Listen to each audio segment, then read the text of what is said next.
Welcome everybody. My name is Andrea Bontempi, and I introduce briefly this workshop. The name of this workshop is a final presentation of SoC Verification Strategies. And I'm a PhD student, and I'm part of this team, the IEEE student branch. You can see that this team is mainly a form of the PhD students. There are also Maurizio Martina. He's not a PhD student, but is a professor and is our counselor.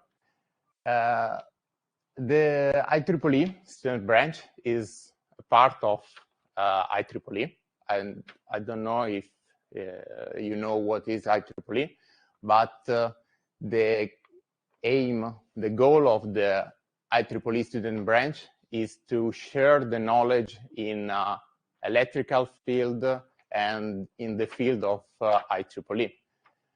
And we try to organize the event like the pitch. I don't know if you know the pitch, but it's an event for the PhD student.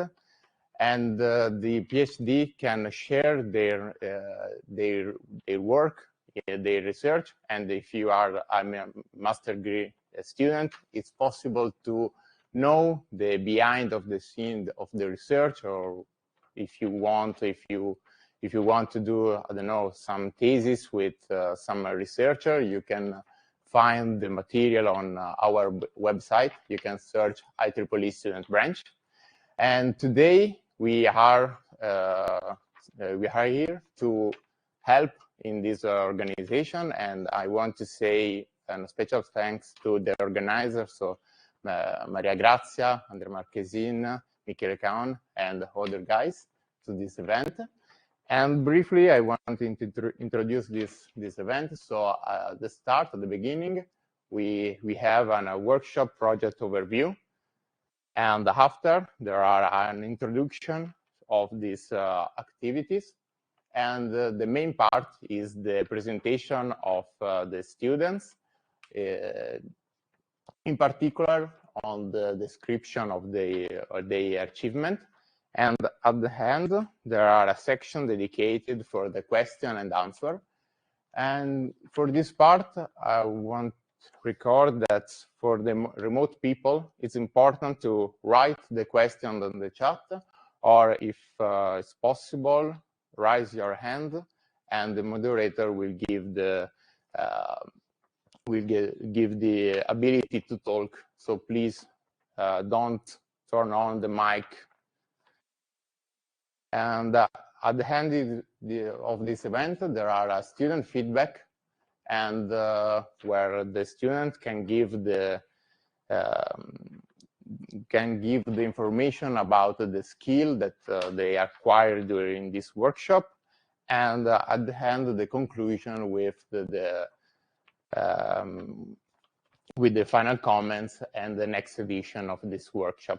So now I leave the floor to Maria Grazia that will give a better explanation of this work. So thank you.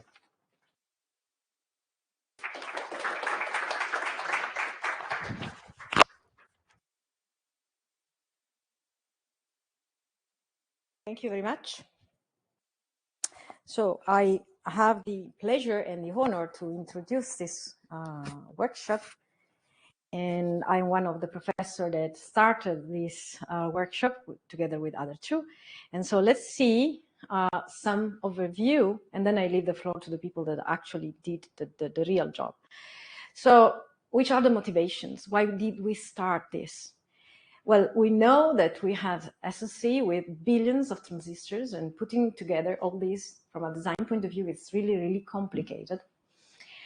And design verification is now considered one of the more important steps in the design. Okay, before going to the foundry, it's very important to verify.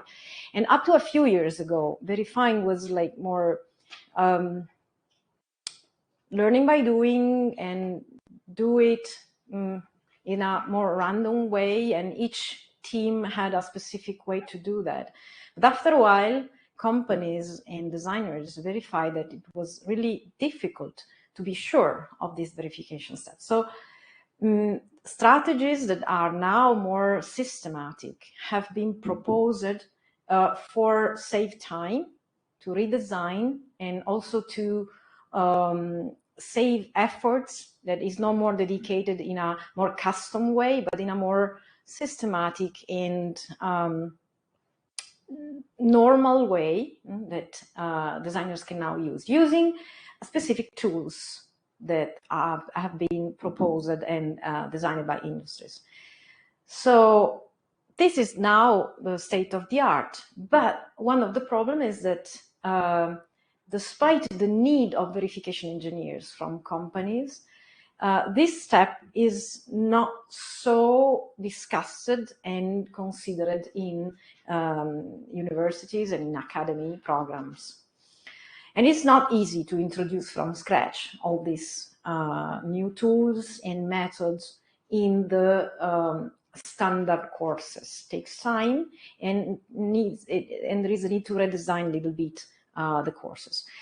So for this reason, we thought to do something in the middle. So to start this workshop that we call as SoC Verification Strategies, to allow students that have already good design methodology just for the design point of view, to learn what verification is and how to apply it to their design from scratch, so on simple elements, but also then on increasing complexity blocks. So we used the tool that we call the workshop, which is a tool that has been introduced in the ETF College, Electronic Telecommunication and Physics College in the Politecnico di Torino, that is conceived to allow students to focus on specific projects that are developed in many courses, so in more than one course in one semester. So in this case, the workshop involved 3 courses actually, in the electronic and computer engineering courses, 2 different course of studies. So one course is microelectronic system course, which is the one that I teach, and that is on microelectronic system design and tools strategies. Okay, it goes from simple architectures down to the logic gates and the knowledge on how to design from top-down integrated circuits. Then the other courses involved are in the second year. So this course is in the second semester of the first year of the master degree. So it's actually taking place now. The other courses involved are in the first year of the first semester of the second year. So one is integrated system architecture, where Professor Masera and Professor Martina teach, and they focus on microarchitectures and on the design of arithmetical circuits, specifically for microprocessors. And the other course involved is a testing and fault tolerance course, where Professor Matteo Sanzareorda teaches, which is more on the testing technique and tools. So not on verification, but on the testing. So together in these courses, we propose then our ideas on how to develop the verification methodologies. So this is the team where it's me, Professor Martina Masera, Professor Sanzareorda, and then Fabrizio Oriente, Riccardo Cantoro, Michele Caone, and Andrea Marchesin, that are more involved in the development of the workshop. So they are really taking care of how the workshop goes on. They are all either PhD students or professors or researchers in the 2 departments involved, which are the electronics and telecommunication departments, and then the computer engineering department. So their workshop is organized in 2 steps, actually, in 2 paths. One part is preliminary, so we call it preparatory workshop. In the case of the edition that we are now focusing on, that started in June of the last year, or 2022, 15 students working on this preparatory workshop where they learned the basics on advanced verification techniques, and they are working more or less for 1 semester. And all of them learned the basic things in preparation of the final workshop.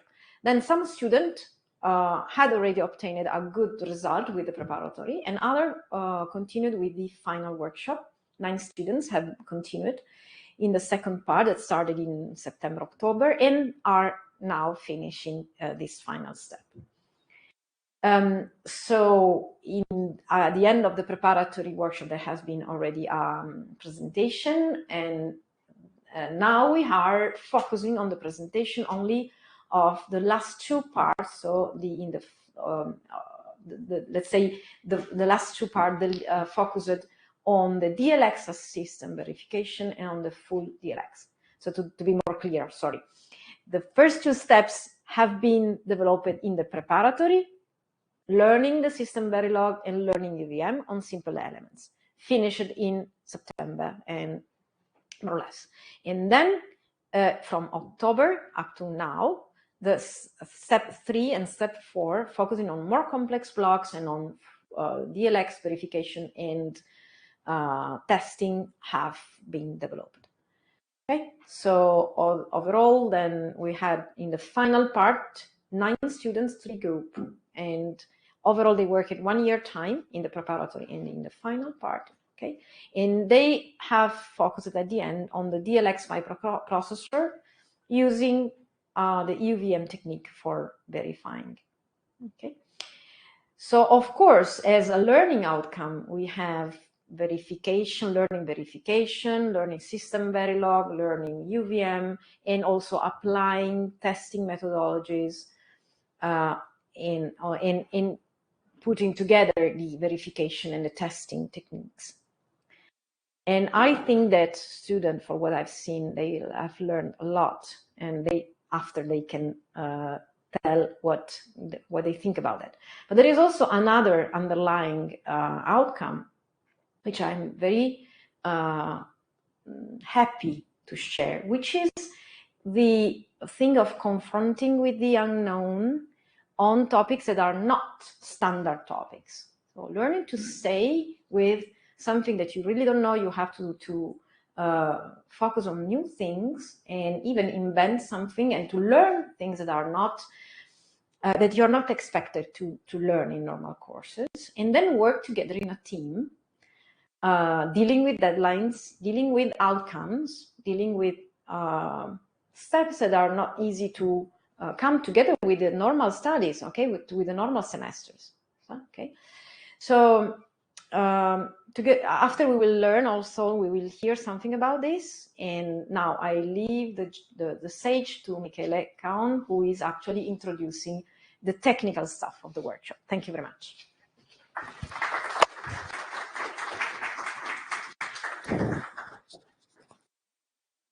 Thank you, Maria Grazia, for the introduction. So let me just go a bit into the details of this workshop so you can understand what's coming later. So yeah, going through the proposed activities, we had our students to work with completely new topics. So just to give you the most basic background to understand what's going on. We wanted them to use the UVM, which is a universal verification methodology, or a collection of libraries that expose high-level features to ease the task of verifying very complex systems, as Maria Grazia was saying before.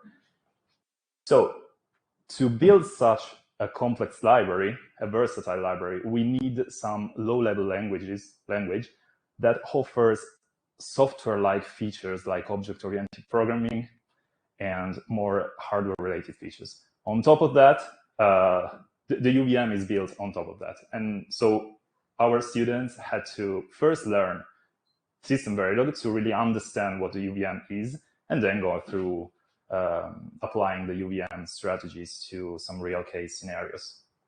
So going back to the schedule. As Maria Grazia said, the first 2 parts were just an introductory step to learn SystemVerilog and UVM, while in the later ones, they had the real challenge. So verifying one of the most complex systems that nowadays digital integrated systems have, which is a processor, both verified and applying testing strategies.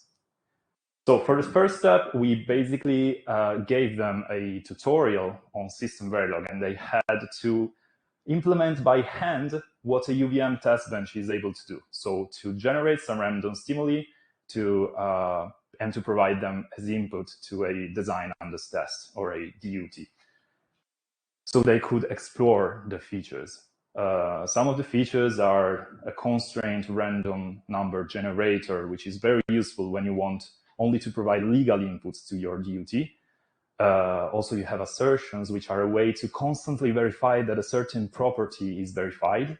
And you also have some ways to gather statistics about what functionalities of your design were stimulated by the input vectors. Don't worry if you don't get all of this, you will when our students will explain them more in depth. So for the second part, which is the introduction to the UVM, they had to apply it on some designs that they already know, which were in detail some of the lab assignments from the microelectronic system course, or a Pentium 4 adder, a register file, and a control unit. So both combinational, fully combinational, and sequential elements. And they had also to compute the coverage, which is a features of SystemVerilog that can be used in a UVM test bench to evaluate how well our test bench stresses the DUT. Optionally, they could also apply the same verification strategies with actually the same test bench to the post-synthesis netlist of their DUTs. Okay, in the first step, they had the first approach with the complex designs, namely the subsystems that build a processor, a simple 5-stage pipeline processor. So they had to partition the pipeline, understand which were the modules that had more sense to test together, and design some reference module that generates the output to compare with the DUT outputs. They also had to apply some methods to check for stacked faults. So this is a testing related task. They basically had to see what inputs were necessary to understand if there are any wire that is not acting as predicted after the silicon production. And this is the testing part. Of course, because you are dealing with a post-production description, you need the post-synthesis RTL, which is basically the set of standard cells, of basic gates that perform the operation that you want them to do. For the last part, they had to put it all together and test the entire DLX, so an entire processor. This means that you do not operate anymore with inputs and output signals. You operate with instructions, so the abstraction level is much higher. And so yeah, they basically had to verify the instruction level, find strategies to integrate a code execution inside their test benches, write code that was able to stimulate as much as possible the functionalities of the DUTs.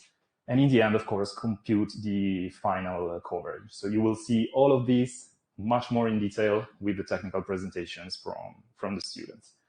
For the testing part, within the complete DLX, they had to apply 2 strategies to detect stacked faults, which are a hardware-based strategy, which is the logic built-in self-test, and the software-based strategy, or the software-based self-test. So in the first case, you need to implement additional hardware to make the checks that you need. In the second one, you have software to do all of that. And our students will explain both of these. Don't worry if it's not fully clear now. So before leaving the floor to the real protagonists of today's event, let me just go through basically the actors of all of this. So the first group is composed by Neda, Alireza, and Ali, and they will explain the introduction to the UVM. Then we'll have Afnan, Puyan, and Simone talking about the verification and testing of the subsystems of the DLX. And then we'll have Roman, Alfredo, and Vincenzo speaking about the full DLX verification. All the students will actually talk a little bit about the testing part. So also for the testing part, we'll have a brief introduction on the testing strategies and then a much more in detail technical presentation from the other guys. Okay, that's it from my side. And let me say that I'm very happy to have you here. Thank you for being here. This is a very important opportunity for the students that are really passionate about what they're doing to demonstrate how capable they are. And so, yeah, I hope you enjoyed. I believe they made a really good job. They found really interesting strategies, really advanced strategies, and they went beyond what we expected from them. So congratulations in advance, guys, and I'll leave the floor to the first group talking about a UVM introduction. Thank you.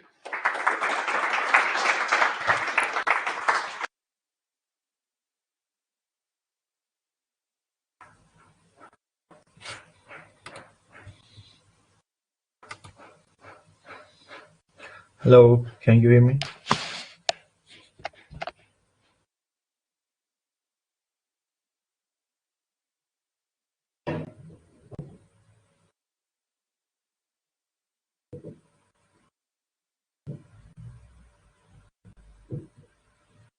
Okay.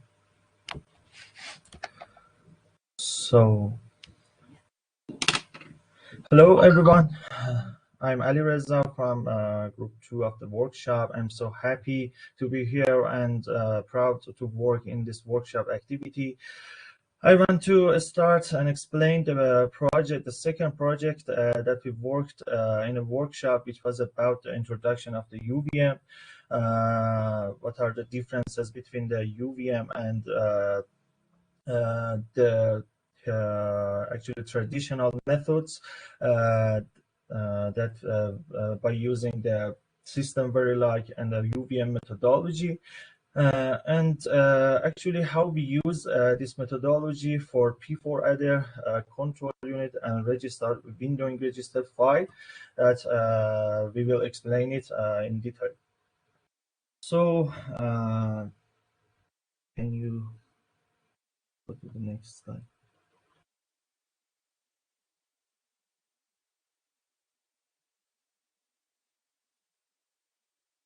Okay. About the motivation that we want to talk about, actually over time the system on chips becomes more complex and extensive, and design verification every day would be more important. So we need we have to use the new methodology to save our time and effort. And another reason that I want to point it out is increasing need to verification engineering. So as you can see in the figure, the complexity is higher. If you want to use the traditional methods, they are time consuming, they are not reusable. Actually, the methods to perform verification must be more efficient than the traditional one. So for example, if I want to talk about the one advantages of the new methods, actually traditional suffers from the issue that can never run enough test vectors to exhaustively test the whole design, even significant part of the complex design. To address this issue, we use the constraint and random stimulus that I explain it in the next slide.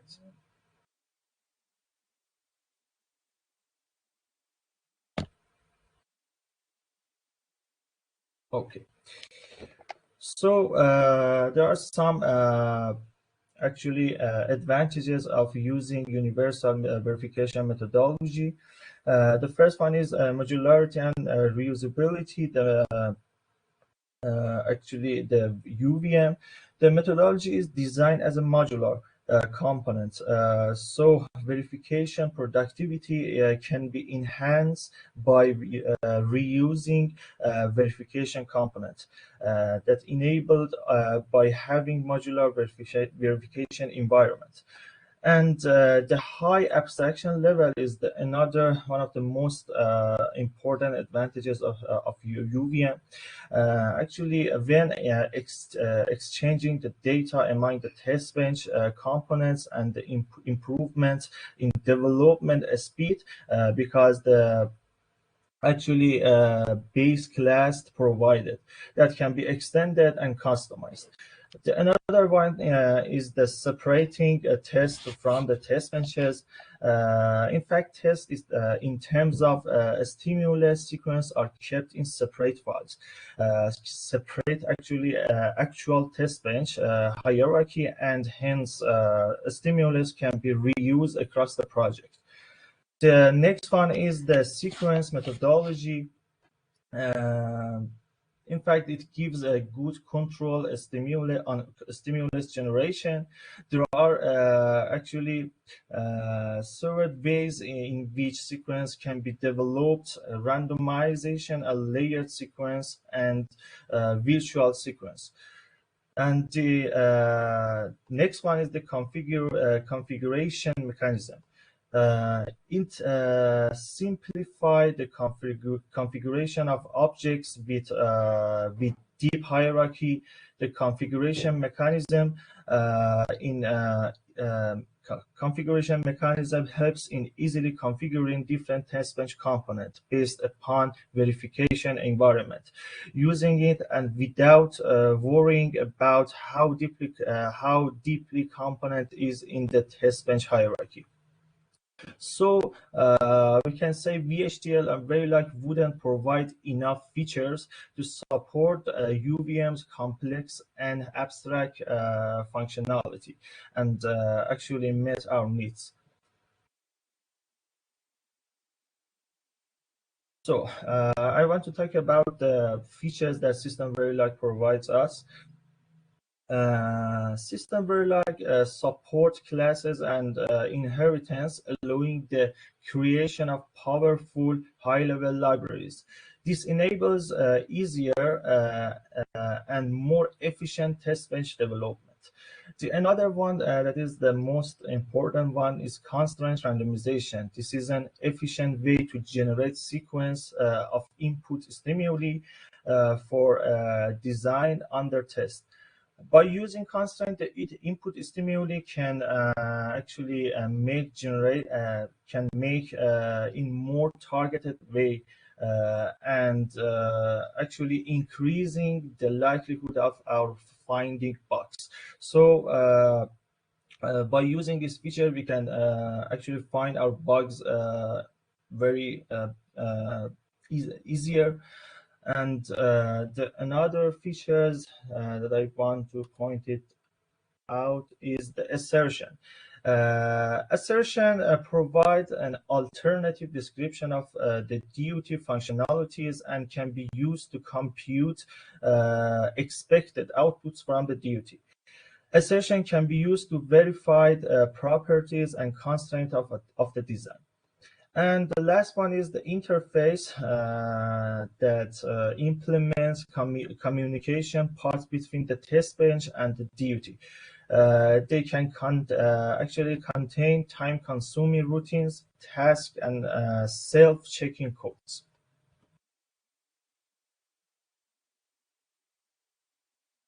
Okay.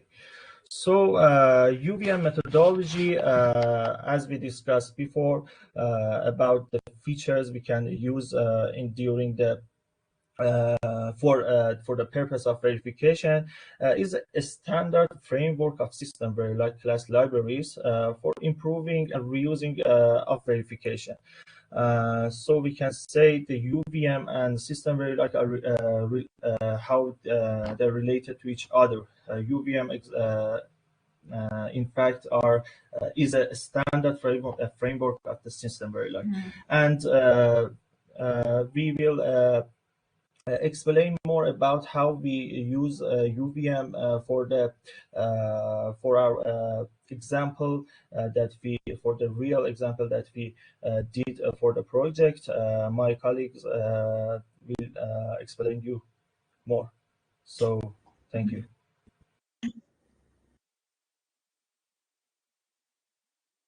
Thank you, Ali Reza. Good afternoon, everyone. Sorry for not being there. I'm going to start with digital circuit verification, that it's important so much, and it can show the functionality and performance of this design.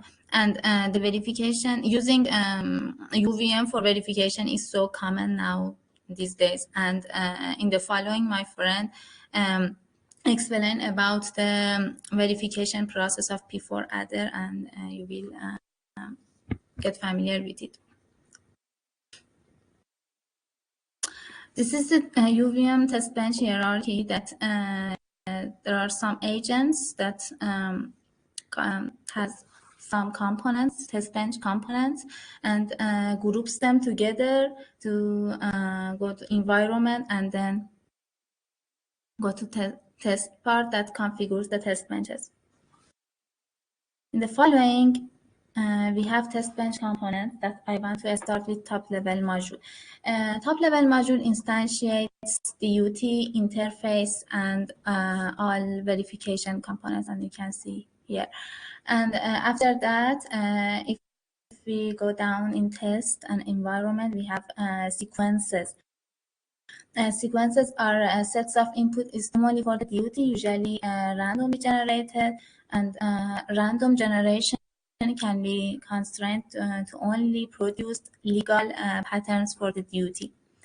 And these are the main, plays an important role for verification plan, and these are executed by sequencer, and the extended sequencer includes all that is necessary for communicating of sequences and driver, and sequencer will send the data to driver.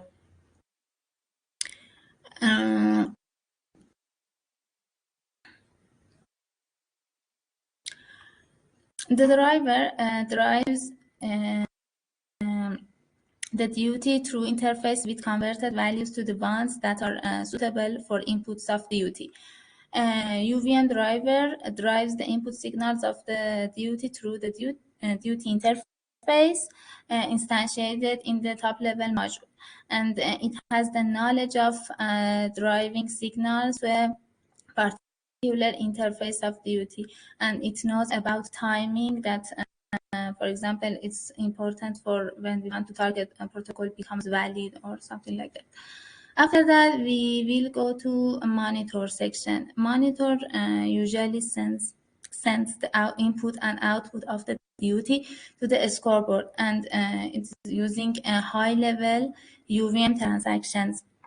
It captures signal activity from DUT through interface, and convert it that it will be suitable for other components.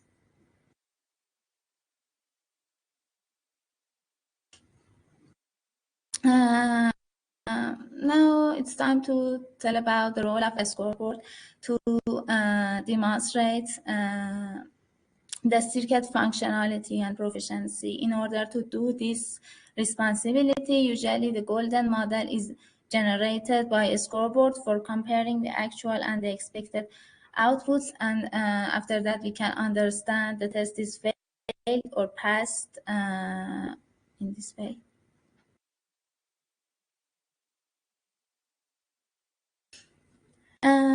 Now I want to clarify about coverage analysis, that is for evaluating that whether the implemented test bench function well for design. Is it suitable for the design or not? Moreover, it will certify that the whole design have been tested completely or not, and will show the verification process completeness by a quantitative value. My friend will continue to tell you about the components that we used. Thank you.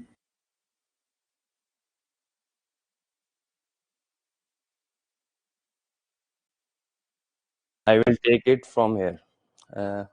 My colleague Nida discussed about the coverage analysis for verification, and I will take it from here. And first of all, how do we actually do the functional coverage analysis? So basically, a measurement measurement pattern functional coverage is used for this purpose. Is a sorry.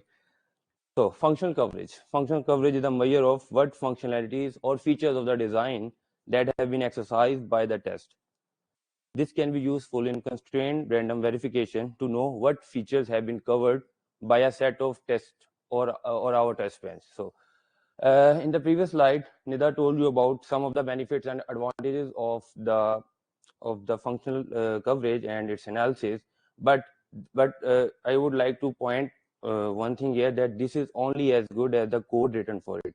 Say you have 10 features mentioned in the design document that this is the feature of the component, but you somehow miss 1 or 2 or 3, so you wrote the code for 7 of them or 8 of them. So but at the end of the your verification, it will give you the coverage for 100%, but ultimately it's not 100%, it's around 70 or 80%. So this problem can arise when doing coverage analysis. And taking it from here, how is functional coverage done in SystemVerilog? The idea is basically very simple. We use coverage groups, cover groups, which is a set of cover points, and those cover points are randomly generated using our various cover groups. Okay, so I do understand that until now it was or might be a little boring, but from here the actual game starts. Now I would like to present to you all about the actual test bench components and how they are talking to each other, and how and how they read and write the data with each other. My colleagues, they told you about the various components of our UVM test bench, and I will show you by example of the P4 adder. Since it is very simple, what does it do? It does addition and subtraction. So it's very easy to explain to you about the test bench of UVM.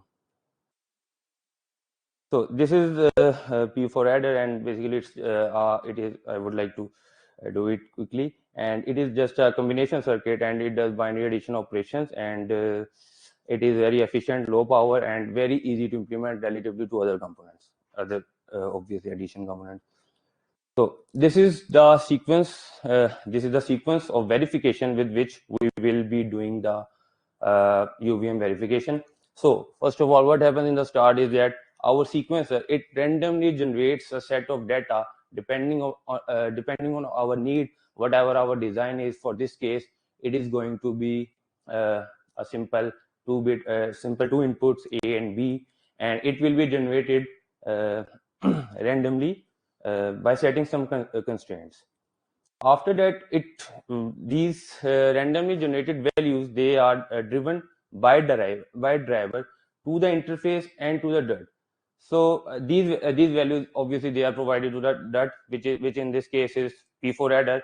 It performs the operation and generates the output, and our monitor, it captures the outputs and the inputs and passes on to the scoreboard. So now here the scoreboard, its job, it's the most important one. What does it do is that it takes the captured output and input from the monitor and compares it with the actually compares it with our golden score, with the result of our golden model. So what is a golden model? Golden model basically is a kind of a model which we implement in our scoreboard depending upon our design. Okay, so it will vary in every other component, in the case of every other component, and it can be designed anyway, depend upon the verification engineer. So for now, our in this case, our golden model is a simple addition and subtraction operation, plus and minus. What does it do? It takes the inputs from the driver A and B, plus or minus it, and then compares it with the actually generated output captured from the monitor. So this was the overflow of our test bench, of our UVM test bench. So I hope it gets interesting. So okay, going on forward, we have the very important feature of UVM, which is simulation and debugging. We do know that in the traditional debugging, we can also debug and simulate, but it's not very easy. What we did in the microelectronics course was traditional kind of verification, in which we used to view the graph with eye or verify the values, but it wasn't as good as so. But it wasn't that good. So, but UVM gives you the built-in support from waveform viewer, and it is very easy to debug. As you can see in the example, it's not very clear, I know. So, okay, as you can see that it will give you the exact value, exact inputs or outputs generated at a specific time in a kind of a script, and you can easily debug like what your problem is at that specific moment.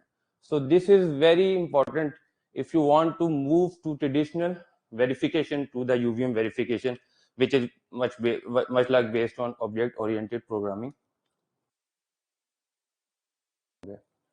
Coming to the conclusion, what I learned, we developed configurable, reusable, and scalable test benches. Not only these test benches, not only we used it in our initial stage of our workshop, but also my colleagues and myself and my colleagues from other groups, they also reused that code into the verification of DLX and its subsystem as well. It was basically a workshop starting from introduction to SystemVerilog and then ending at DLX. So what? Yes, so ending at DLX. So after I am done, my colleagues, they will update you. They will tell you what they did in the DLX subsystem verification and how they reuse the previous built models and how they reuse them into the verification of each stage of DLX: fetch, decode, execute, memory, write back, and control unit. So I would like to call my colleagues to explain the DLX subsystem verification. Thank you.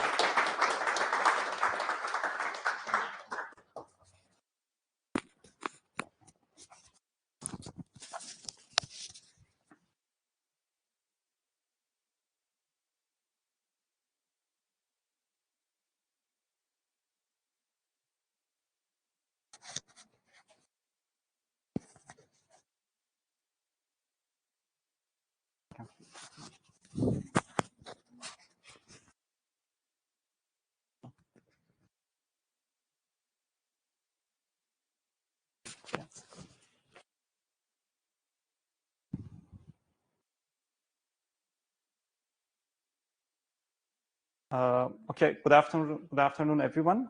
I'm Puyam from Group 2, and I'm here to share with you our experience in the third steps of the workshop in verifying the DLX subsystems, and which is a crucial part for the next step, which is verification of the complete DLX. So here is an overview of the topics that we are going to cover during this presentation. Before going into the technical details, I would like to spend a few minutes to talk about the workflow that we proceeded doing the tasks of this step. And then I'll go to the technical details and introduce the assignment and the critical aspects and the challenges that these parts of the workshop has. And finally, we will summarize the main objectives and the results that we achieved. Okay. So in general, we need an optimized workflow to do our project in this case because of three main reasons. Firstly, as the complexity of the design will increase, we need a more structured way to carry out our work. Secondly, when we have a tighter schedule, more efficient workflow will help us to meet the deadlines and provide deliverables with a higher quality in the end. And last but not the least, working in a group can sometimes brings its own challenges. That by having an optimized workflow, we can create the harmony in the group, especially when 3 people are working on the same objectives simultaneously. So basically, during our tasks, we followed a workflow that includes 3 main phases. And during these phases, we try to use the open sources and free softwares. And the first step is the planning phase, which during the planning phase, the planning phase is mainly the brainstorming, where we have a lot of meetings between our groups to analyze the possible solutions by designing architectures and, of course, dividing the tasks. The next phase, which is the important one, is development phase, which we use different tools for the programming, of course, and coding, and creating the scripts, which we'll explain more in the following. And of course, Git repository to share the code and to have the better maintainability. And finally, in the documentation phase, we use LaTeX tool to write the technical reports and provide a presentation and the group diary. So going for the server management, as you can see here in the graph, since we had to work locally and then use the EDA tools on the server, we have developed some scripts to ease that job and automate it. As you can see, everyone can work on, every member of the group can work on his local machine and then uses those scripts to connect to the server and run the simulations or synthesis or other tasks using the EDA tools on the remote server. And when we get a successful result, we push the files back to the Git repository to share among the members of the group. A bit more about the developed scripts. As you can see here, the main aspect of using them was to make better synchronization between the local machines and remote servers and avoid any collision since different members of a group are working. So each member has a dedicated directory on the remote server. And simply by running just one line of code, you can run any script, and with using different options, you can perform different tasks that can be either running a logic simulation, fault simulation, synthesis, or etc. So let's go for the technical discussion. So here is an overview of the DLX, and the main aim of this step is to verify the subsystems of the DLX, which is a processor developed during the microelectronics course, and verify them separately to see if the behavior is as expected. So to do so, we need to split the DLX into the subsystems, and in a way that each subsystems can be verified separately. And we did it, as you can see in the following slides, into 4 main sections of the fetch and decode, execute unit, memory and write back together, and finally the control and hazard unit. So in the following, my colleague Simona will explain about how to, first of all, what are the challenges to verify those subsystems, and what are the solutions to do so. So I give the stage to Simona to explain more in details.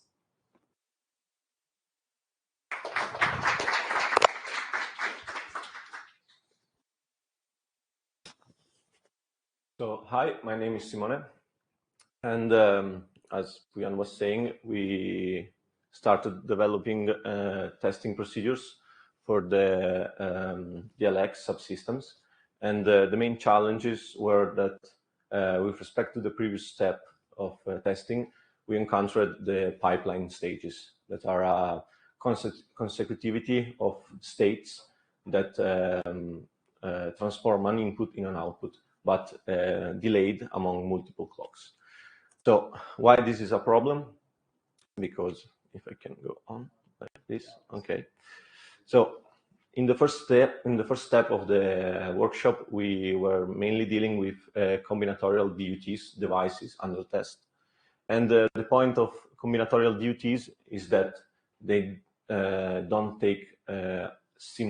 don't use simulation time. So once you impose an input on the DUT, you like instantly get an output.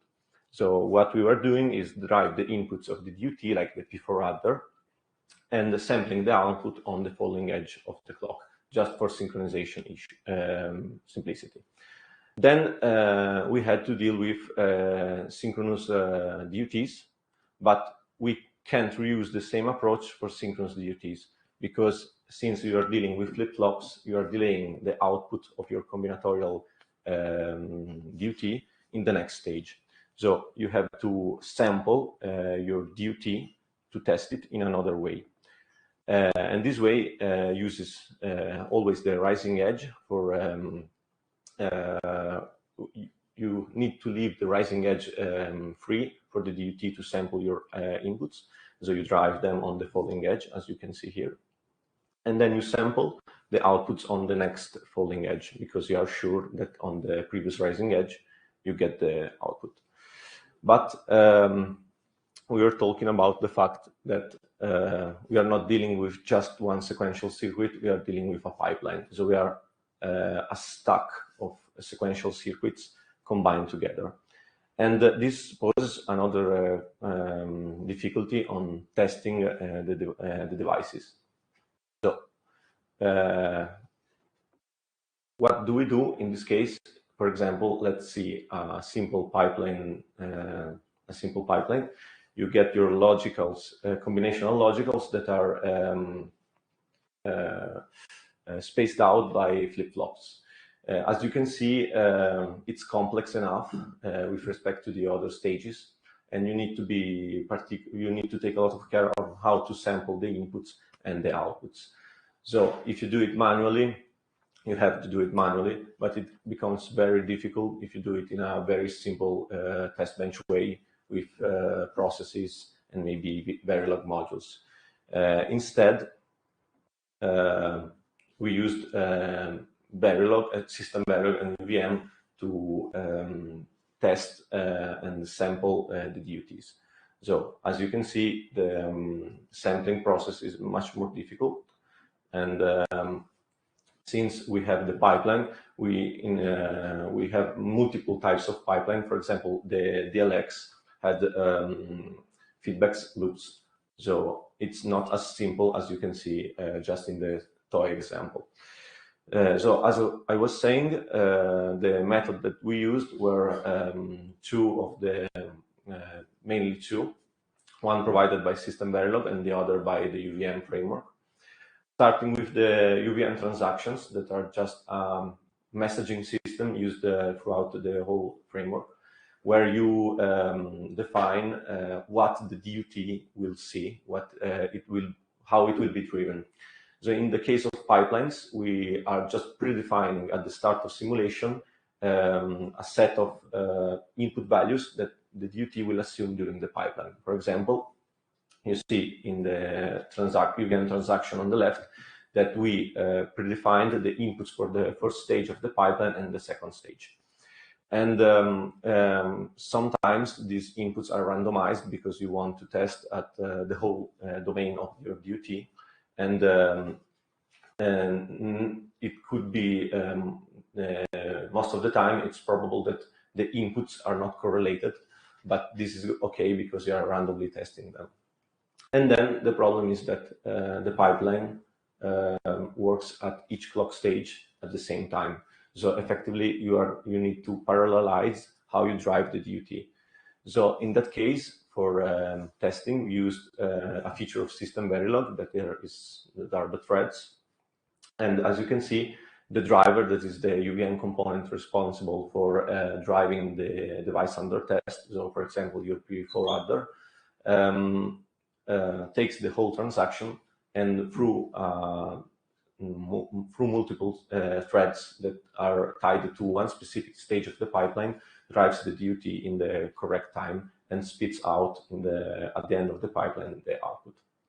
Now, I will leave the floor to Afnan to show you how we used some of these techniques for one of the subsystems of the DLX.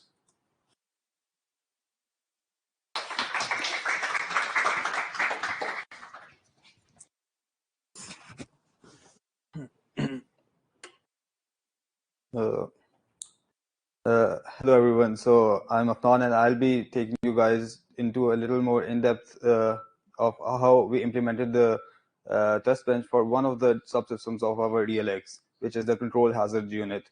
So let me first tell you what a control hazard unit is. So basically it's composed of two components, which are the control unit and the hazard unit, as the name suggests. So the control unit basically generates the control word, which is an array of signals that controls all the other elements of the DLX.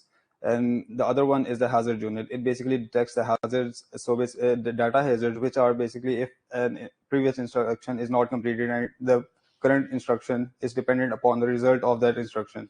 So in those cases, we might have to sometimes flush the pipeline. So the hazard unit takes care of that situation. So about the test bench, how we implemented the test bench of the control hazard unit. So the main component, the scoreboard, had two main functions, which replicated the functionality of the control hazard unit. So the first one is the control word fetch function. So this function, according to the instruction at the current clock cycle, fetches the correct control word that has to be that needs to be at the output of the device under test. And as you all can see, our processor was pipelined. So at each and every clock cycle, at each and every state of our DLX processor pipeline, we have different instructions. So according to that, we need to generate a control word that separately operates on different pipeline stages, because every pipeline stage has a different instruction in it. So that part was taken care of by the control word generate function. So similarly, according each pipe, as I mentioned earlier, sometimes when the hazard arises, we need to flush the pipeline. So that part was also incorporated in our test bench, and according to that functionality, the control signals to flush the pipelines were generated by the hazard unit. As I mentioned before, the control word, the different parts of the control word that needs to operate on a single part of a pipeline stage.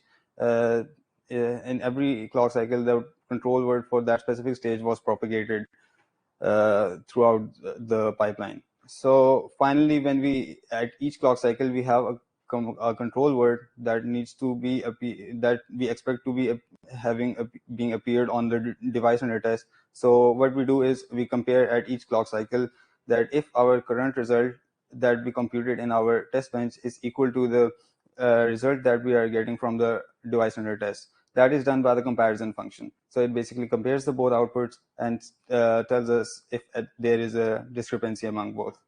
So that's how we implemented the test bench of the control hazard unit.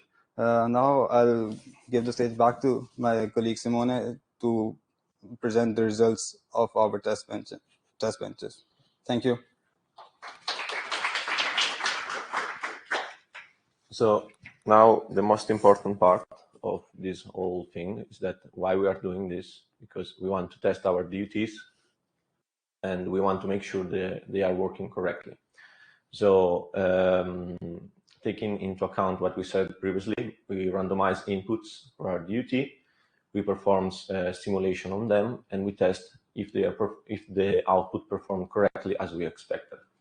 In most of our designs, we tested from 100 to 1,000 iterations on randomized inputs, and we reached 90 to 100% functional coverage of duties. Functional coverage is a way of saying if your expected output that you computed is equal to the output of your DUT. And thanks to UVM, we can say that we found a bug, because I think it's better to find them than to not find them and have a perfectly running code. So what was the bug? Actually, it was a really minute detail that completely changed the behavior of our write back stage. As you can see on the bottom, maybe you have some red lines of code and green line of codes. These are the diffs from Git.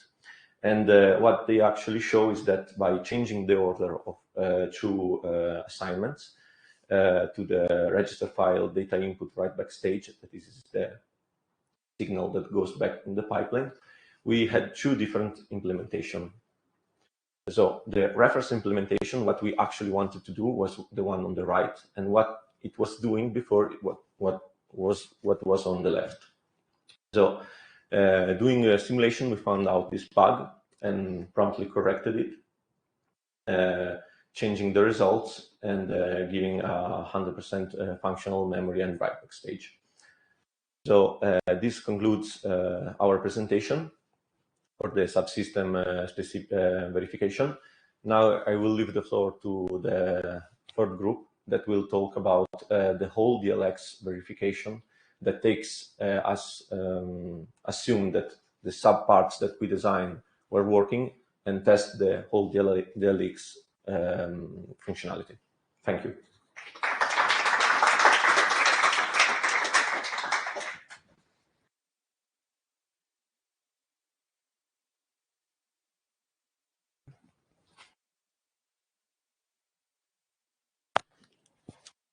So, good afternoon, everyone. Thank you for your presence. Let me connect it.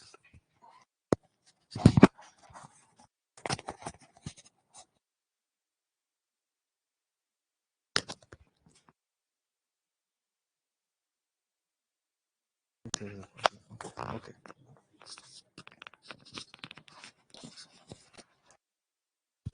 So, my name is Roman Ali, and with me is Alfredo Paulino, and one of our colleagues is joining online. His name is Vincenzo Petrolo.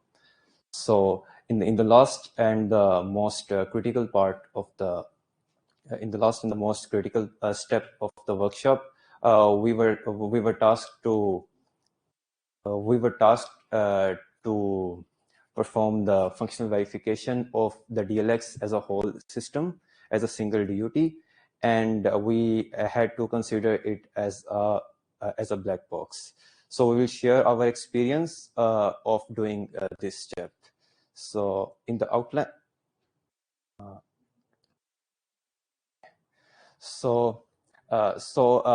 will take as granted what my colleagues has already said in their presentations. I will directly jump into the critical details of a DLX functional verification, and what problems we faced, and what was our approach in solving those problems. Then we will discuss about the revived. It is a tool written in Python which can translate the RISC-V assembly program into a DLX assembly program. And we will see in a few minutes why this was one of the critical elements of our workshop project. And then we will also discuss how we automated the simulation, how we automated the simulation of our workshop. So because it saved a lot of times. And then we will talk about the results, and then we will conclude by summarizing what we have learned during this workshop. And now I will leave the stage to Vincenzo Petrolo, and he will explain further.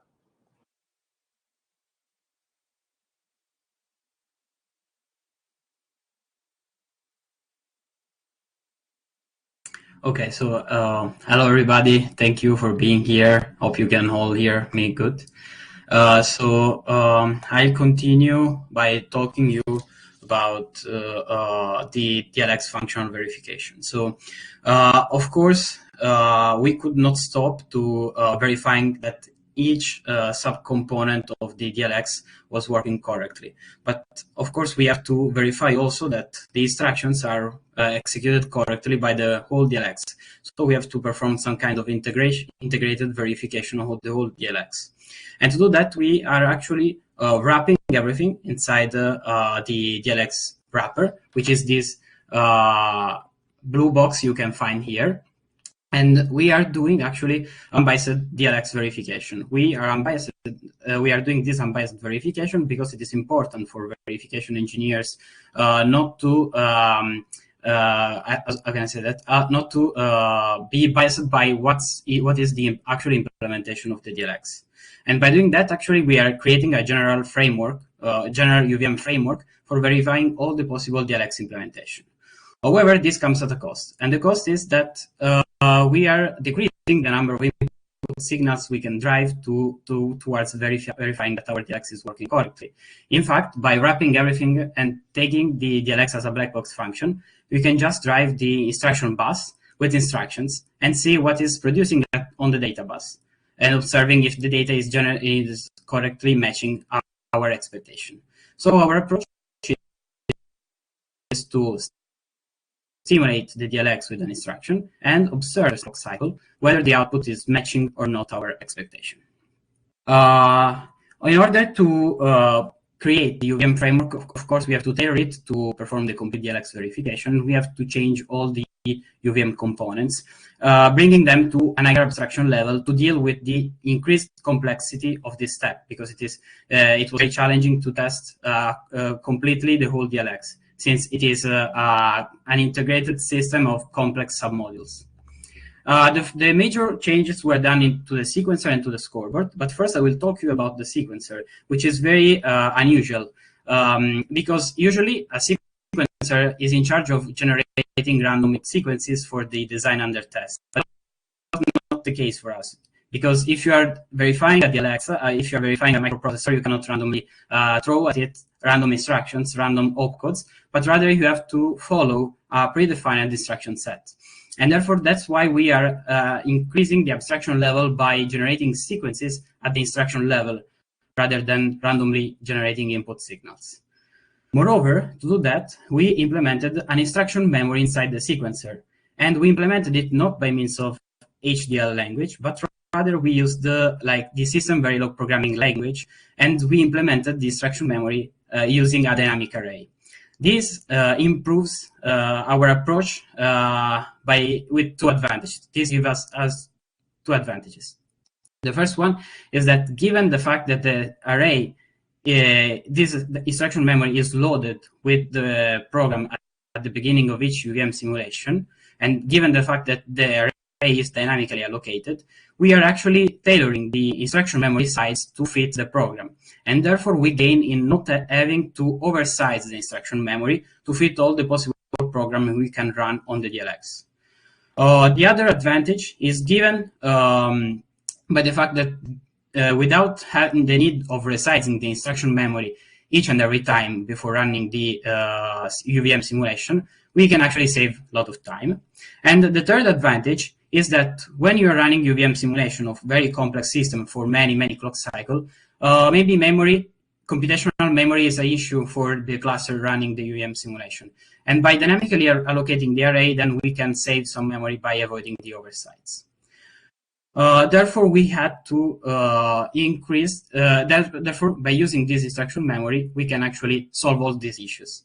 And we need one more step to make it work. So the one more step is to introduce this feedback loop that is providing the program counter value to the sequencer such that it can perform a lookup over the instruction memory and accordingly provide a sequence that is the correct instruction at each and every clock cycle to the driver. Then the driver, as explained previously by my colleagues, will be driving the instruction towards the primary inputs of the DLX. Now, moving to the scoreboard.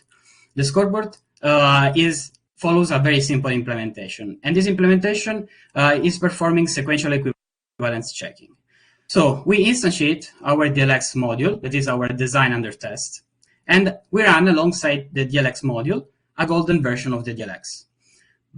Both of the two modules are fed by an instruction, and this instruction is coming from an assembly program. Then the output of both of the two modules, which is the data bus, are XORed, and if the value of the XOR is 1, then it means we have an error. And by doing this, we actually can implement the scoreboard much more quickly than we will do. But what I want to focus my attention on, and also yours, of course, is on the golden DLX implementation. The golden DLX, given the fact that the DLX is very complex, we actually need to abstract things to a bit higher level, as I was already mentioning before. And therefore, we implemented what we call the message passing multi-threaded pipeline using SystemVerilog mailboxes. In fact, in this golden DLX version, the DLX is implemented as an object-oriented programming class using SystemVerilog semantics. And inside this golden DLX, we have 4 running threads. Each thread is implementing the functionality of each of the stage of the pipeline. So we have a thread for instruction decode, one for the execute, one for the memory, and eventually one for the write back. Moreover, as I was already mentioning before, computing resources can be an issue when running long simulations. And therefore, we want these threads not to be bothering our cluster that is running the simulation. And to do this, we actually put each of the thread into a sleeping state, which that makes them not consume computing resources. And these threads are occasionally awakened when a new instruction comes. The instruction is transformed into a packet, and these threads communicate using the mailbox system. When a thread receives a mailbox, it is awakened from its sleep state and starts computing, modifies the packets, and then sends it to the next stage. And in this way, we are actually implementing a real pipeline with very simple semantics. And this pipeline is only built using SystemVerilog semantics, which means it is easy to create and very fast actually to develop. So now I will leave the floor to my colleagues, which will talk about how we automatized the process of performing the UVM verification, which saved us a lot of hours of work.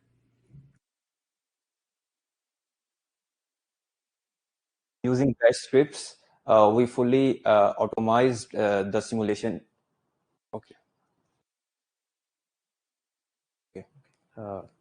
So using bash scripts, we fully automized the simulation environment, which helped us a lot in optimizing our workflow. So we actually made a script for every task. You can see compile, run, compile, verification, synthesis, testing. We made scripts for every single task, and then we put them under a single makefile. In this way, we can easily run with a very simple command on the terminal any task we want to run. And we didn't stop there. We also increased the functionality of our script by adding menus through which user can select whichever program he or she wants to run.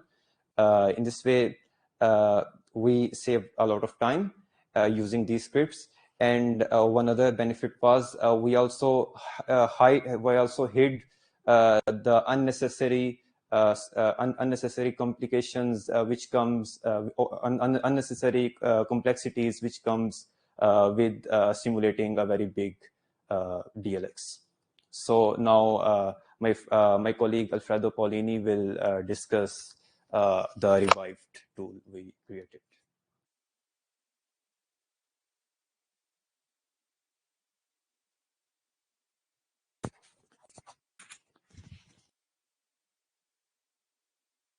Okay, thank you, Roman.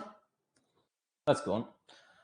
So we have seen up to now that we had a great verification environment, fully automated and wonderful stuff. But we also needed a deep and complete test library in order to expose any possible problem in the DLX.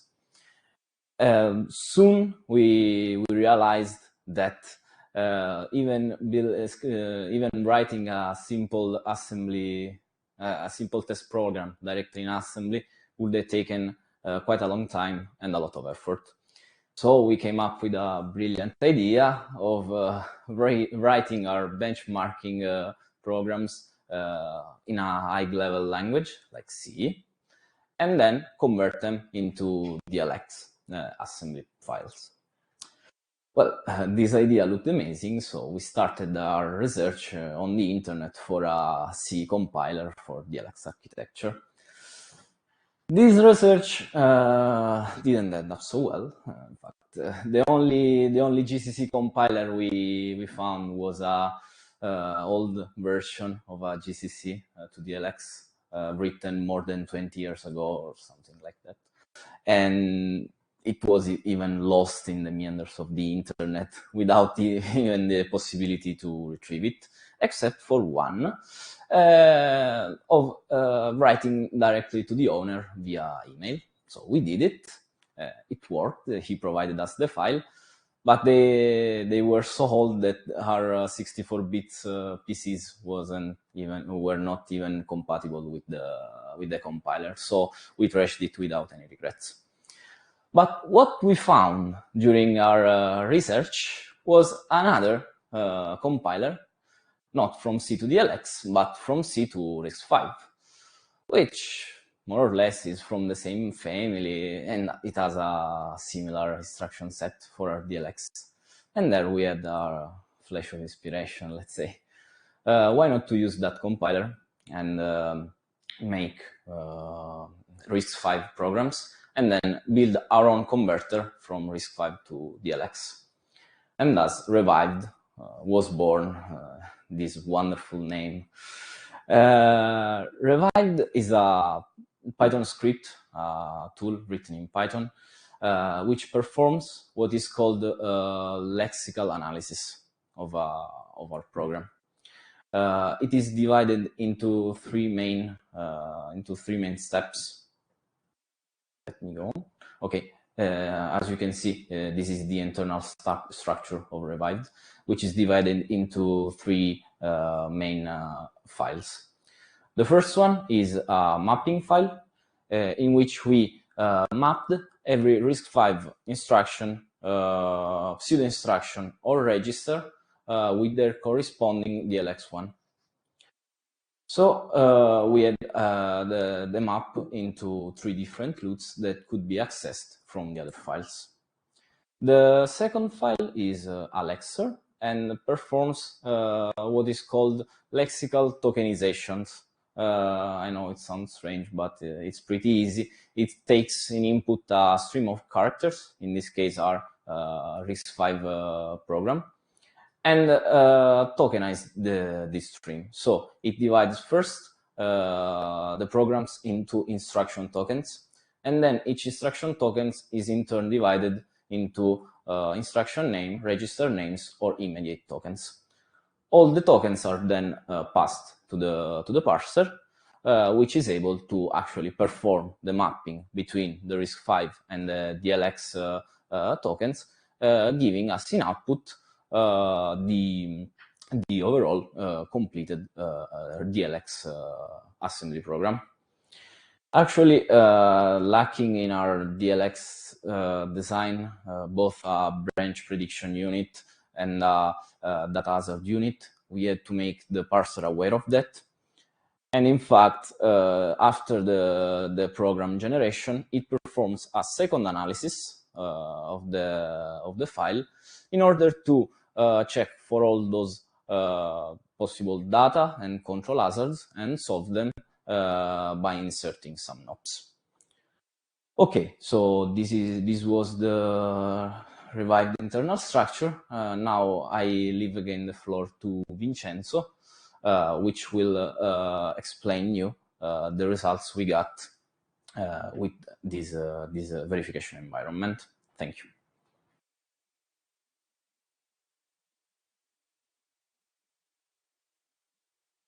Okay, so regarding the results we obtained. So we used as a metric to measure our benchmarking programs, the code coverage. Code coverage is actually measuring how much of the code we wrote for our DLX is covered while running those benchmarks. Thanks to the toolchain described by my colleagues, we are able to efficiently generate any kind of complex algorithm into DLX compatible assembly, and then we can run easily by using those automation scripts we showed you before. So actually generating the results is very easy, and it takes just some seconds to minutes, depending on the size of the program, to get the code coverage, and this experiment's done. So as you can see, we have designed 5 sets of benchmarks, and we will go through them and explain you what they are doing. So we'll start from the first one. Bubble sort is a C program that is converted into DLX assembly. It consists of 300 lines of code, but however, as you can see, it achieves very low code coverage values. It cannot get over 80%.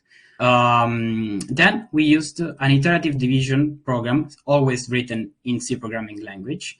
It has even fewer lines of code, and of course, it's getting even lower code coverage.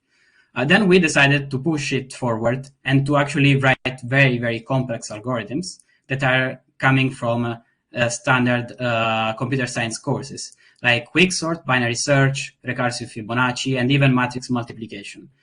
So this is the summary of what Iconics is containing. It contains these 4 algorithms that are run one after the other.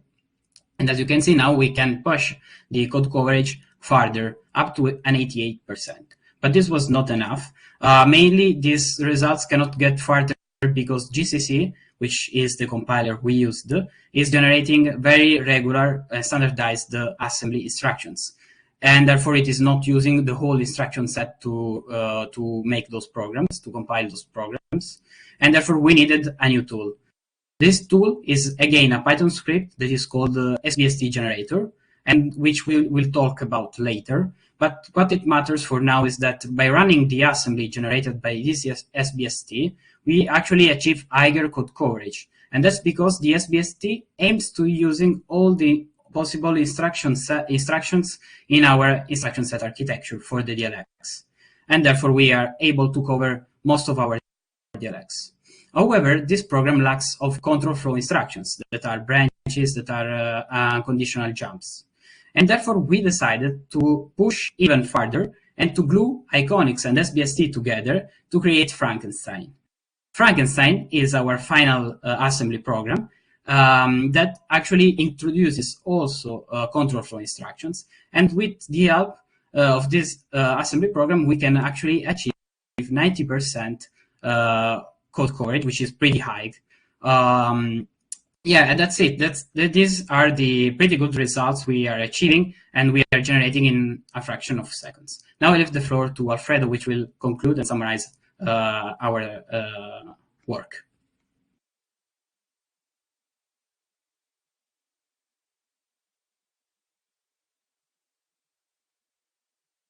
Okay, thank you, Vincenzo, for your precious contribute. And we are now approaching to the end of this presentation. To conclude, during this year, we have learned a lot and grew up a lot as engineers, both in terms of hard skills and soft skills. First of all, we learned how to verify and test complex digital systems through UVM, and we understood why it is so much better than simply simulate your design and stare at the waveforms for hours and hours in order to find the bug.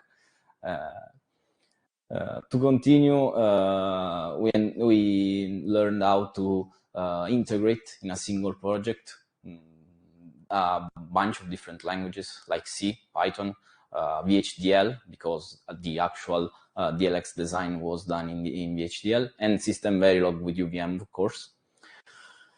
And to continue again, the overall organization of the workshop was a bit strange, a bit different from a classic academic course, so it does not involve any face-to-face lesson or whatever. So it enhanced our self-teaching ability. And to conclude, in terms of soft skills, the distance and the different time zone, which Vincenzo, which is now actually in the USA, improved our capability to work as a team, also from distance, and to value every precious moment of confrontation between us. So our presentation ends here. We would like to thank everybody for coming, and also a heartfelt thanks to Professoressa Graziano for letting us computer engineers also participate to the workshop, and also to the other professors involved in the workshop. And thanks to the teaching assistants, Andrea Marchesin, Michele Caon, Fabrizio Riente, and Riccardo Candoro, for their precious suggestions and advices. Thank you.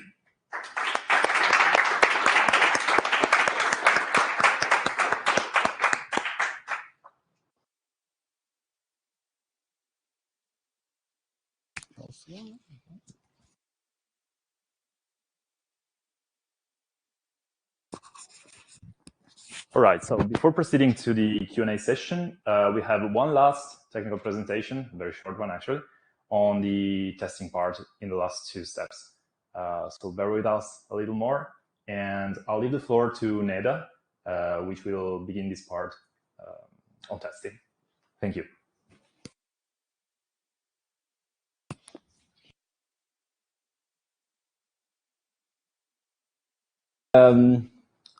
Let's see. During the workshop, we also worked on a testing and fault simulation part, which was, how can I say, which was related to the verification we were doing. But so it started from the verification environment we were building, but then it took a completely different path. Let's see what this slide speaks about. Okay, what is testing? Well, we know that we can perform any sort of complex design or whatever. We can go for analog design, digital design, MEMS design. I don't know, whatever you want. At a certain point, these circuits should be tested, because they must be put in transistors and on the silicon. And so testing is the process aiming at identifying the faulty products that would come out from the actual factory or the company that is producing the hardware circuits. So we have products coming out the manufacturing line that can be both good products or faulty products. Why we could have some fault? We could start from the very beginning, so a problem in the specification, or a problem in the design, or a problem in the synthesis process. I don't know. However, if there is a fault, of course it will be ported also on the silicon. So we have to inspect very carefully these products, and decide what product is faulty, and which product is faulty, and which product is good, and can be then brought to the market, for example. Which is the main tool, let's say the main metric to assert the correctness of a product. We call it fault coverage, and is the percentage of possible faults in the design, is the percentage of covered faults, so analyzed faults, on the overall number of faults that we could have on the chip. Usually, fault coverage is done on synthesized netlist, so gate level netlist, because there you can go down to the gate, so model both the possible error at the input of a gate and the error at the output of a gate. How do we then generate these chips? Well, usually in a factory, these chips are manually taken. So there is a giant robotic arm that takes chips, put it in a complex machine that in a moment runs a lot of tests on the circuit, on the chip, and verify if the output coming out from the chip correspond to the expected output. This test can be done manually. Try to do all the tests needed manually, or can be automatically generated with what is called automatic test pattern generation. As you can see from the slide, the manual generation of test patterns would require a lot of complexity and a lot of time to be done, while the automatic test pattern generation simply takes the gate level netlist, analyzes it, and automatically generates all those patterns that can be used to perform the actual fault simulation. Okay, this is the testing, the process, the workflow we use for performing tests on chips. We start from the design, so from the RTL netlist. We synthesize the netlist, as you will see in different courses with Professor Graziano, with Professor Sonsa, and so on. And then we, I don't know if we can write synopsis test max, but however, we give this netlist to a testing tool which performs what I said before. At the end, we receive the testing results. In our case, we did something different, because having already different patterns generated by the UVM environment, we wanted to see how much is the coverage, how high is the coverage if I reuse those patterns for a possible fault simulation campaign. And so we decided to try to do something like this. Take the test patterns we generated, convert them into a VCT file, value change dump file, which is a particular format that is able to be can be processed by the commercial tools. Then we take the synthesized netlist. We feed the commercial tool with these two inputs, and we get our fault simulation done. I don't know, some results. Let's go on.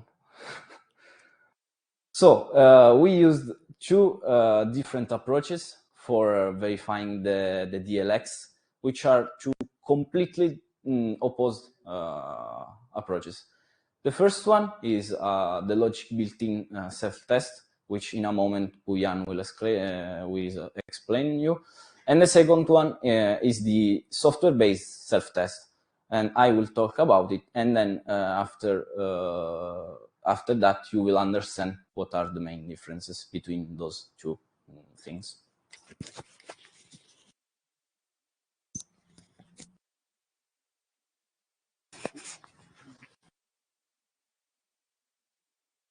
Okay, thank you, and hello again.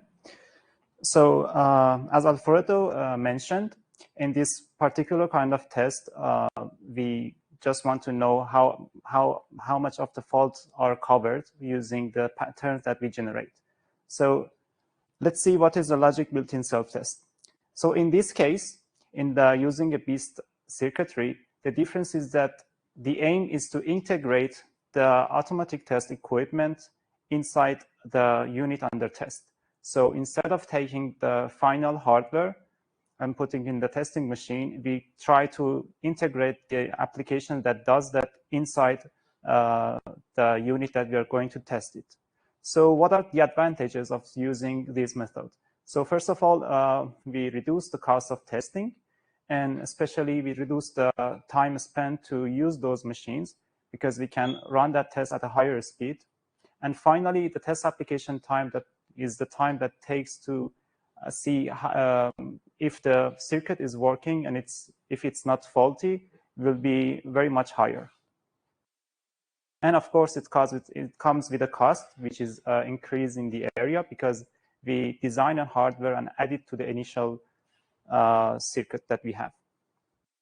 This one is a very basic architecture to show just the concept of this kind of testing. As you can see, we have a controller that if we trigger the start signal, it starts to generate some test patterns and then applies them to the circuit under test. And then we have an evaluator that analyzes the output and checks if they match and if they are equal to the expected values. And if yes, it gives us a signal that the test is passed or failed. Let's go a bit more in detail. So in this case, as you can see, we have the controller, and that decision is done by the multiplexer. What I mean is that when we implement this hardware inside our DUT, we have the option to work in two cases, either normal or test mode. So in the normal mode, the multiplexer chooses the primary inputs and send them to the circuit that we have. In that case, our unit can work as expected. If it's a CPU, it works as a CPU, and that's okay. But in the second case, which is a test mode, when we switch to the test mode, instead of asking the circuit to do its task, we just want to see how many of the faults are covered and if the circuit is faulty or not. So in that case, the multiplexer chooses the inputs from the test pattern generator. And then the output, we have an evaluator to see if the test is, the result is passed or failed. And this one is a bit even more in detail of the main architecture that shows the final implementation of our LBIST for the DLX design. As we can see, yeah. As you see, this part is the test pattern generation using the LFSR, which is a linear feedback shift register. And then in the end, we have a MISR, which is multiple input signature register, that it tasks is to evaluate the signature and send them to the controller to analyze and to see if they equal to the golden signature that we expect. So we can produce, we can generate the result, which is a go or no go or pass or fail. We can see some additional blocks like phase shifter and maybe receiving here. Those are done to increase the final fault coverage.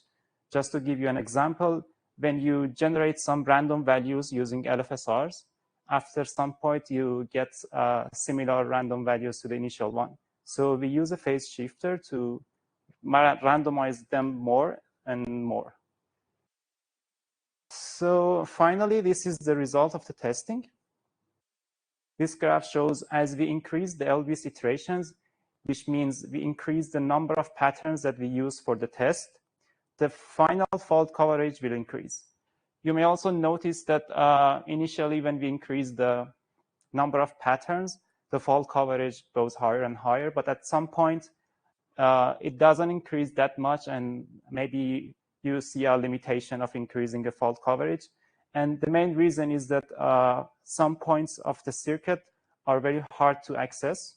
So we need to implement even more techniques to access those hidden parts of the hardware. And that's it for the logic built-in self-test, which is a completely hardware-based testing of the module. And now I leave the floor back to Alfredo so we can explain another approach to test a unit, which in our case is a DLX. Thank you.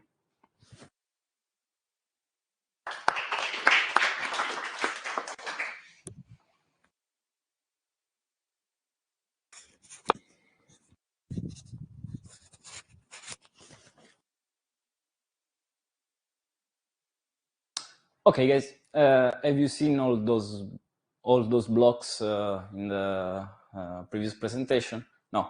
We don't like them because we are computer engineers and we are lazy. So we performed a software-based self-test, which is something very different from that. Our approach, as I said before, is called SPST generation, SPST software-based self-test, because it does not require any change in the hardware. Usually, this type of test is especially performed in end of manufacturing tests and in-field tests, because it does not require any automatic test equipment, which was the big machine that tests the chips. So it is very cheap. Actually, the principle is very simple. Inside the DLX, we have a separate memory in which we store a test program and its expected results.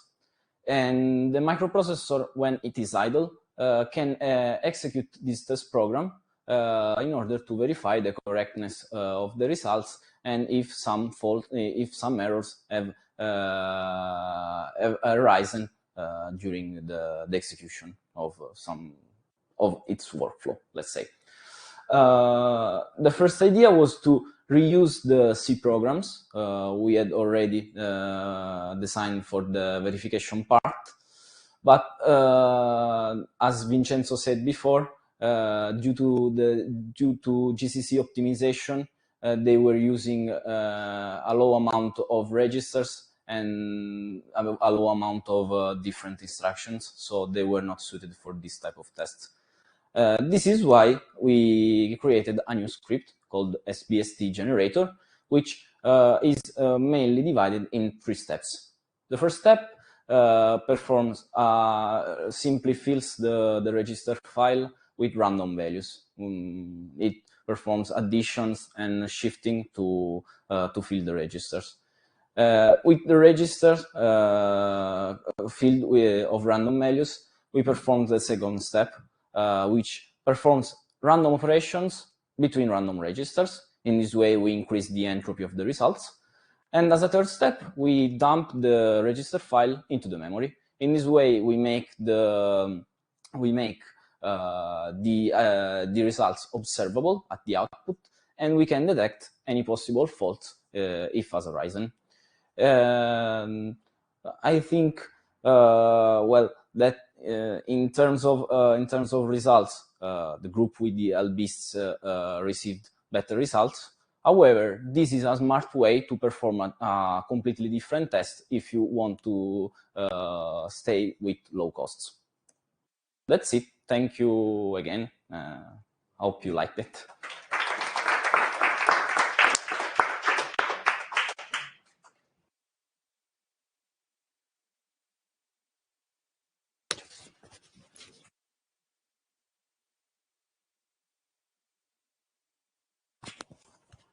All right, we finally reached the Q&A session. So if anybody in the room or at home has any question for the students, please go on. The student branch will take care of scheduling all the questions. So people at home, remember, either you raise your hand in the user interface or write on the chat, and we'll give you the word. While for people in the room, just raise your hand and we'll come to you with a microphone. Okay.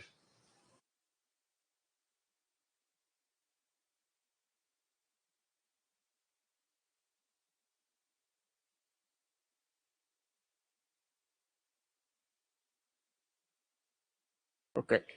So as Alfredo said, that there was no in front lecture, so I wonder how the class are held. I mean, is there any timetable or something? Okay, I'll take the questions. So we gave some tutorials and some general indication to the guys on how to proceed, what to focus on, and which commonly available, publicly available resources to refer to.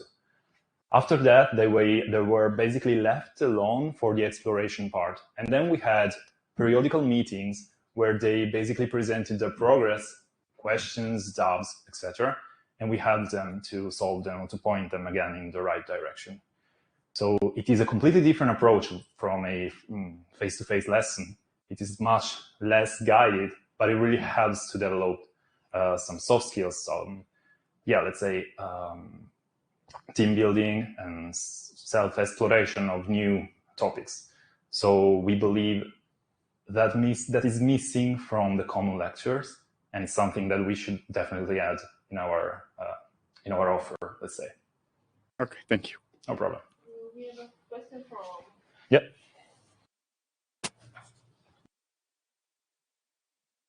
The Marco question is so I was saying well done to everyone as first point. The second one is last year your colleague complained about the lack of documentation and difficulties to get resources. How did you find it in this year? Hopefully better. Okay.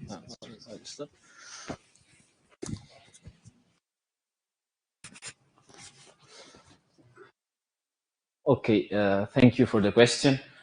Well, I think the problem was in the first place why previous students said and that there was a lack in documentation. What I mean is that the workshop itself, it's meant to build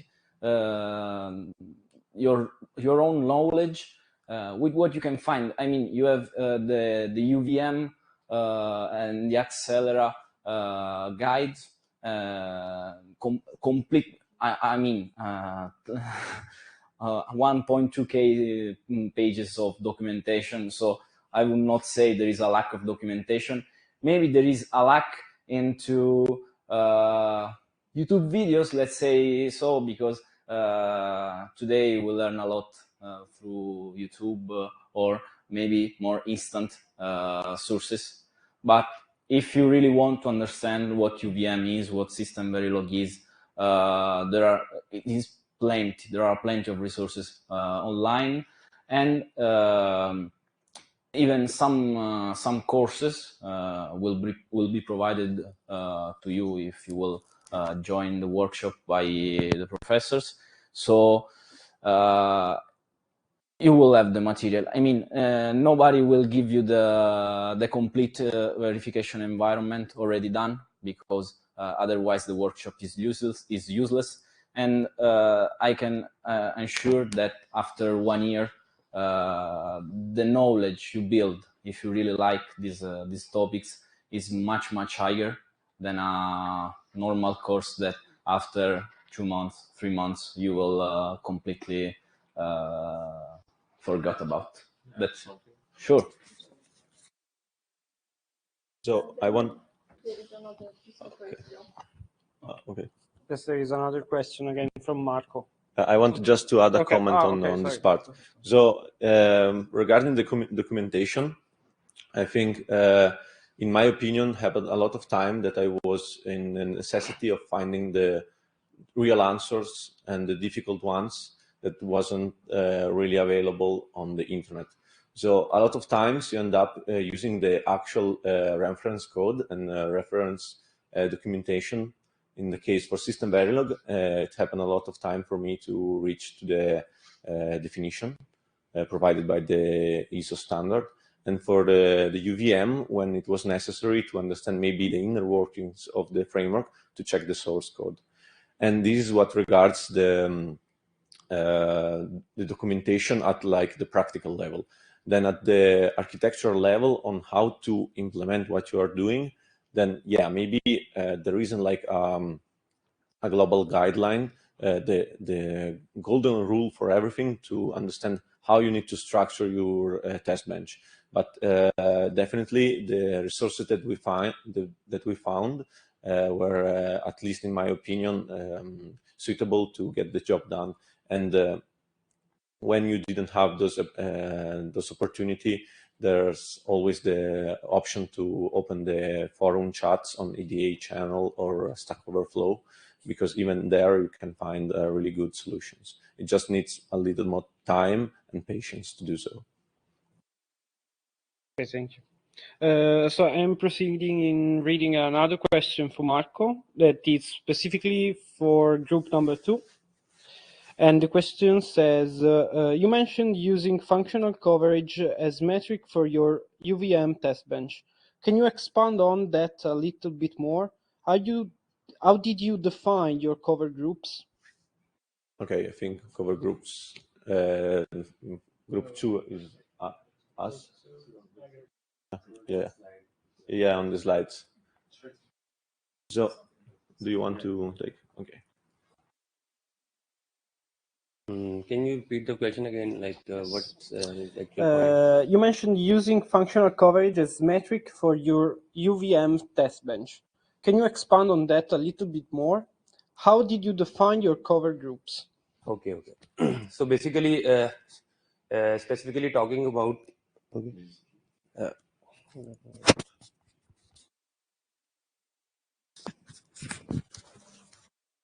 Okay.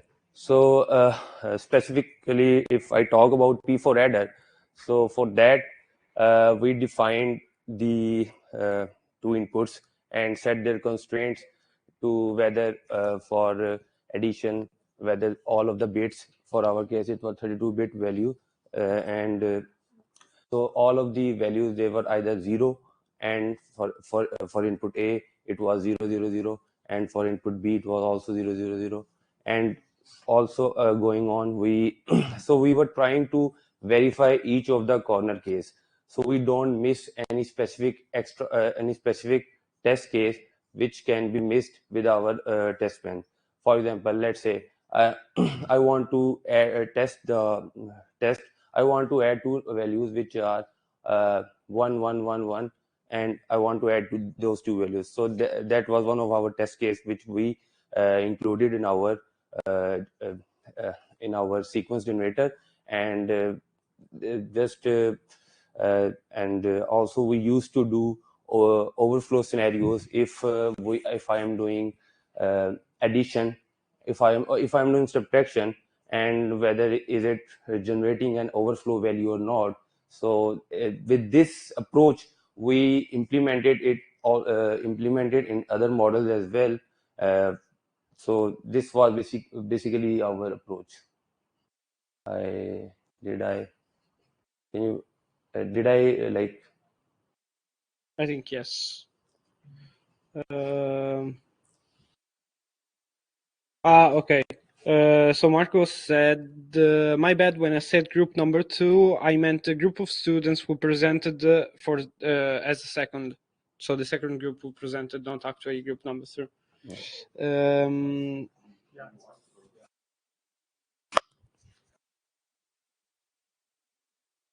Okay, so going forward with the control hazard unit, let's say we tested the control hazard unit that we presented in our slide. So for that, the functional groups were basically the instructions that we fed to our control hazard unit were divided into two parts: the opcode and the func part. So for R-type instructions, we covered all the opcode and all the combinations of funcs with the R-type instructions. Along with that, and we also defined the cover groups for all the opcodes, so that we cover all the scenarios of each type of instruction that can be fed to our system.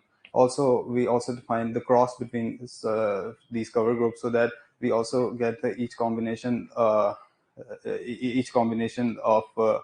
func and the R-type opcodes, and also we also define some sequences that we want to cover in our test cases. So actually, that was our main approach, was to cover each type of scenario that can happen in a normal flow of a code execution. So by keeping those scenarios in our mind, we try to cover as much possibilities as possible by using different crosses and different type of multiple and differently defined cover groups. So that was the main approach. Thank you.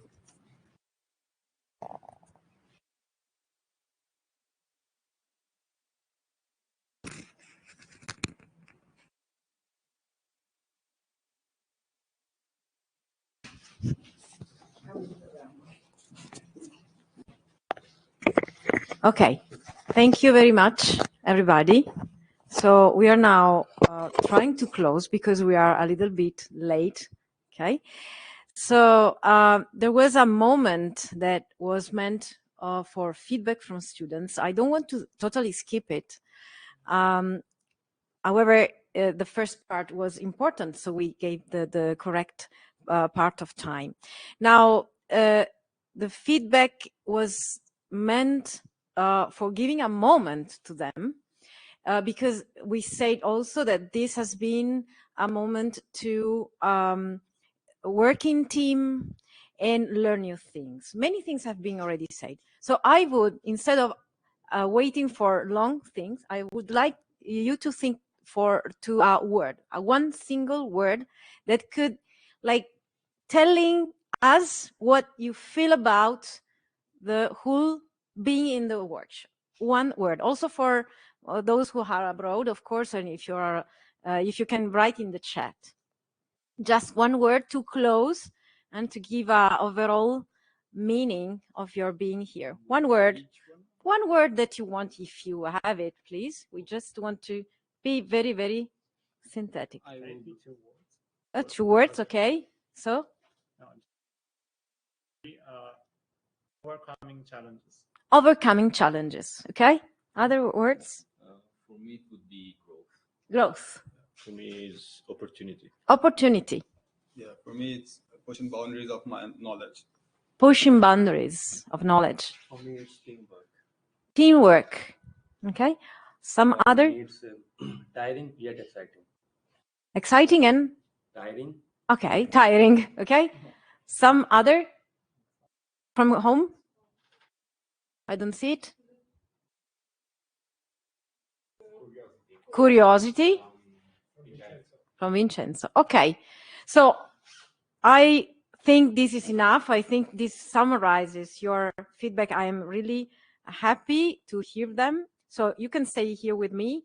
I just want to thank you all, guys, for all the work that you have done. And it's very, very interesting for us and important for us to hear your staying, your strength, okay, and your contribution. I would say that contribution, that's my word. And I just want to launch, using this energy, okay, to launch to the next year, next edition. I see here some of the interested students. I hope you are going to join. So there is a form that you can fill if you are interested, of course. You have a few days to think about it. And don't be scared. You can join, and then there will be, of course, a selection, an interview. And I'm really happy to close this. I think this is a final thing, and many thanks to everybody. Especially, sorry, thank you to Michele Caon, to Andrea Marchesin, to Fabrizio Oriente, to all the professors, and especially to the student branch that allowed us to carry on all this impressive organization. Thank you all. Okay. Close. Thank you.